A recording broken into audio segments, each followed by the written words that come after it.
गणेशाय नमो। जय श्री हरि, जय माँ लक्ष्मी। तो दोस्तों, हमारे यूट्यूब चैनल रोहिणी ज्ञान में आप सभी का स्वागत है। दोस्तों, आप सब कैसे हैं? आशा करते हूँ कि आप सब अच्छे होंगे, स्वस्थ होंगे, मस्त होंगे। तो चलिए दोस्तों, आज हम लोग सुनेंगे गणेश चतुर्थी व्रत कथा। इस कथा को पढ़ने या सुनने से होती है लक्ष्मी की प्राप्ति। अनंत चतुर्दशी के व्रत का शास्त्रों में बहुत ही खास महत्व बताया गया है।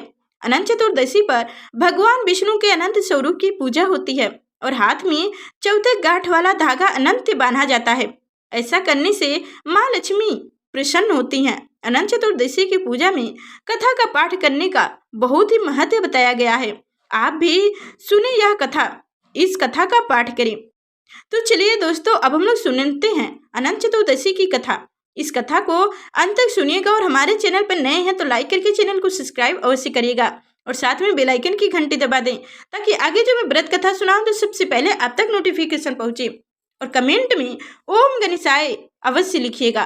तो चलिए दोस्तों, कथा सुनते हैं। एक बार महाराज युधिष्ठिर ने सूत योग्य यज्ञ किया और यज्ञ मंडप का निर्माण बहुत ही सुंदर एवं अद्भुत रूप से किया। उस मंडप में जल की जगह सथल तो सथल की जगह जल की भांति होती थी। इससे दुर्योधन एक सथल को देखकर जल कुंड में गिर गए।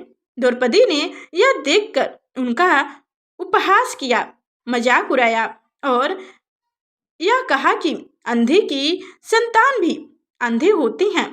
इस करुणा वचन से दुर्योधन बहुत क्रोधित हुआ और इस अपमान का बदला लेने के लिए उसने युधिष्ठिर को युद्ध अर्थात जुआ खेलने के लिए बुलाया और छल से जीतकर पांडवों को 12 वर्ष वनवास दे दिया। वन में रहते उन्हें अनेक कष्टों को सहना पड़ा।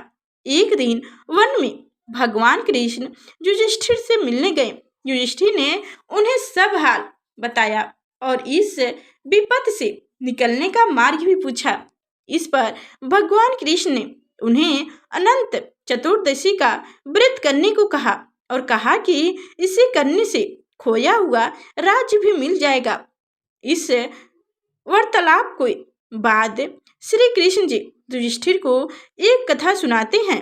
प्राचीन काल में एक ब्राह्मण था। उसकी एक कन्या थी जिसका नाम सुशीला था। जब कन्या बड़ी हुई तो ब्राह्मण ने उनका विवाह कुंडल ऋषि से कर दिया।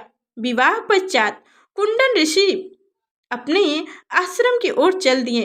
रास्ते में रात हो गई जिससे वह नदी के किनारे आराम करने लगे। सुशीला ने पूछने पर उन्हें अनंत व्रत का महत्व बता दिए। सुशीला ने वही व्रत का अनुष्ठान कर कुंडल ऋषि ने सुशीला के हाथ में बंधे धागे के बारे में पूछा तो सुशीला ने सारी बात बता दी। कुंडल ऋषि सुशीला की बात से अप्रसन्न हो गए।